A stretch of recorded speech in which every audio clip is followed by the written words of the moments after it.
Sziasztok, én Vadász vagyok, és ebben a videóban a nővéremet kértem meg, hogy csináljon magáról ilyen tényes videót, amiben ő fog szerepelni, úgyhogy most át is adom neki a szót. Sziasztok! Sziasztok, én Vadász nővére vagyok, és amint már mondhatta a tesóm, ez egy tényes videó lesz, amiben magamról fogok elmondani 5 tényt. Kezdjük is el.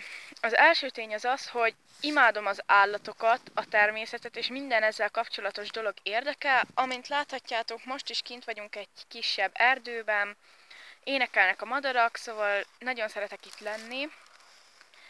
A második tény az az, hogy imádok sütni, nagyon gyakran sütök is a családomnak süteményeket, amik általában nagyon szoktak ízleni. A harmadik tény rólam az, hogy nem tudok rajzolni, de ezt úgy képzeljétek el, hogy ha megmondják például, hogy rajzolj egy virágot, akkor azt úgy le tudom rajzolni, de így magamtól nincsen semmi ötletem konkrétan. Viszont minden máshoz viszont nagyon jó a kézügyességem. Szoktam névnapokra, születésnapokra általában DIY dolgokat szoktam készíteni. A negyedik tény rólam az, hogy nagyon félek a kígyóktól, és a nagyobb pókoktól is. Én nem tudom, hogy miért, mert apukám megfogja, nincs velük semmi baja, de én nagyon félek tőlük. Az ötödik tény, az pedig az, hogy a kedvenc színem a zöld, imádom a tavaszt, ebből is a kedvenc hónapom a május, ekkor is van a születésnapom is.